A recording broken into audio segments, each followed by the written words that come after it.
जय श्री कृष्णा। देवशयनी एकादशी की आप सभी को हार्दिक शुभकामनाएं। आषाढ़ मास के शुक्ल पक्ष की एकादशी तिथि को देवशयनी एकादशी के नाम से जाना जाता है। इसी एकादशी से चतुर्मास का आरंभ माना जाता है।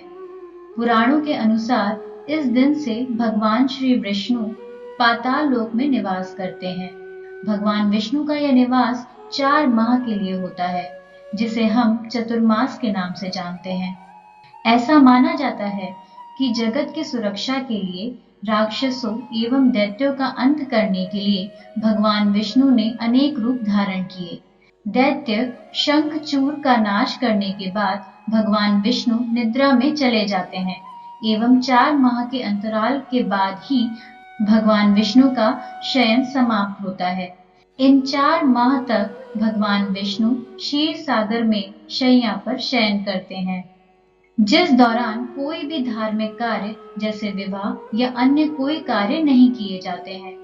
जिस दिन शयन समाप्त होता है उसे देव उठनी एकादशी के नाम से जानते हैं।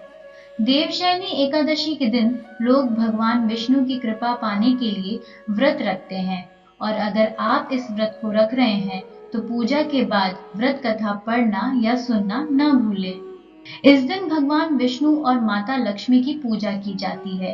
कहते हैं इस व्रत को करने से व्यक्ति की सभी मनोकामनाएं पूरी होती हैं।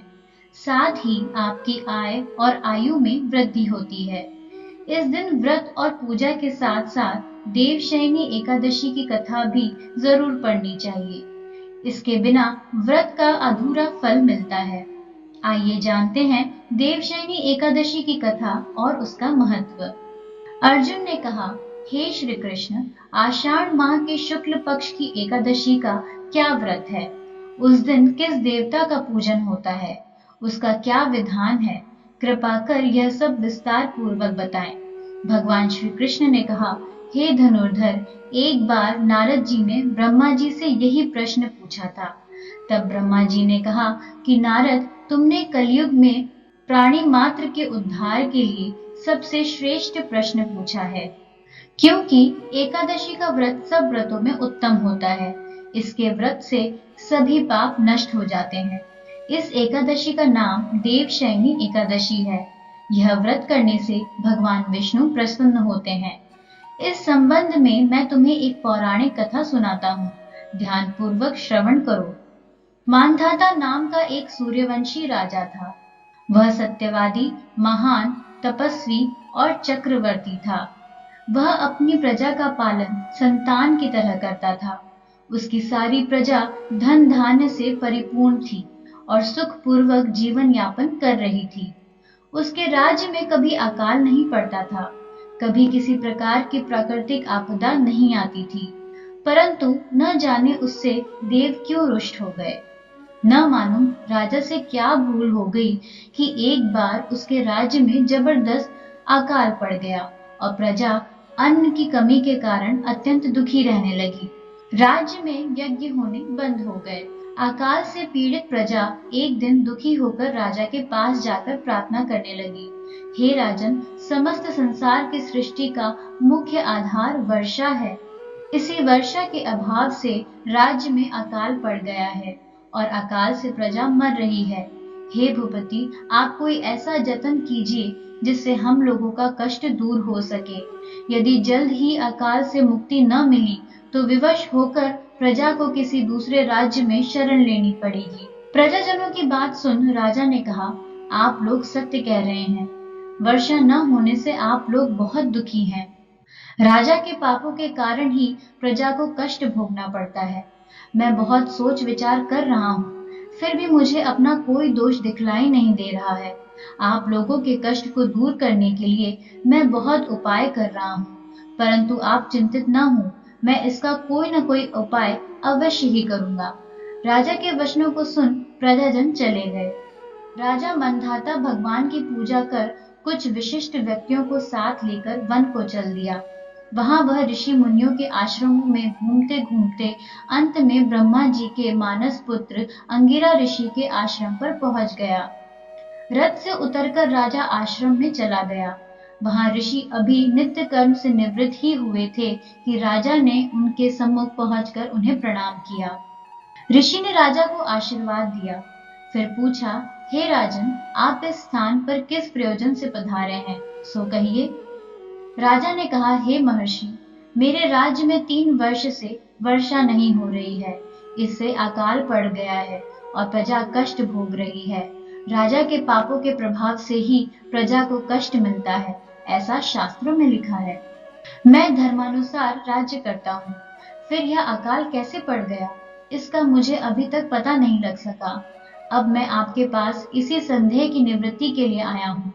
आप कृपा कर मेरी इस समस्या का निवारण कर मेरी प्रजा के कष्ट को दूर करने के लिए कोई उपाय बतलाइए। सब वृतांत सुनने के बाद ऋषि ने कहा, हे नृपति, इस सतयुग में धर्म के चारों चरण सम्मिलित हैं। यह युग सभी युगों में उत्तम है। इस युग में केवल ब्राह्मणों को ही तप करने तथा वेद पढ़ने का अधिकार है, किंतु आपके राज्य में एक शूद्र तप कर रहा है। इसी दोष के कारण आपके राज्य में वर्षा नहीं हो रही है। यदि आप प्रजा का कल्याण चाहते हैं तो शीघ्र ही उस शूद्र का वध करवा दें। जब तक आप यह कार्य नहीं कर लेते, तब तक आपका राज्य अकाल की पीड़ा से कभी मुक्त नहीं हो सकता। ऋषि के वचन सुन राजा ने कहा, हे मुनि श्रेष्ठ, मैं उस निरपराध तप करने वाले शूद्र को नहीं मार सकता। किसी निर्दोष मनुष्य की हत्या करना मेरे नियमों के विरुद्ध है और मेरी आत्मा इसे किसी भी स्थिति में स्वीकार नहीं करेगी। आप इस दोष से मुक्ति का कोई दूसरा उपाय बतलाइए। राजा को विचलित जान ऋषि ने कहा, हे राजन, यदि आप ऐसा ही चाहते हैं तो आषाढ़ माह के शुक्ल पक्ष की देवशयनी नाम की एकादशी का विधान पूर्वक व्रत करें। इस व्रत के प्रभाव से तुम्हारे राज्य में वर्षा होगी और प्रजा भी पूर्व की भांति सुखी हो जाएगी, क्योंकि इस एकादशी का व्रत सिद्धियों को देने वाला है और कष्टों से मुक्ति करने वाला है। ऋषि के इन वचनों को सुनकर राजा अपने नगर वापस आ गया और विधान पूर्वक देवशयनी एकादशी का व्रत किया। इस व्रत के प्रभाव से राज्य में अच्छी वर्षा हुई और प्रजा को अकाल से मुक्ति मिली। इस एकादशी को पद्मा एकादशी भी कहते हैं। इस व्रत के करने से भगवान विष्णु प्रसन्न होते हैं। अतः मोक्ष की इच्छा रखने वाले मनुष्यों को इस एकादशी का व्रत करना चाहिए। चतुर्मास्य व्रत भी इसी एकादशी के व्रत से आरंभ किया जाता है। इस कथा से हमें यह शिक्षा मिलती है कि हमें अपनी भलाई के लिए, अपने स्वार्थ के लिए किसी दूसरे को कष्ट नहीं देना चाहिए, ना ही किसी दूसरे का बुरा करना चाहिए।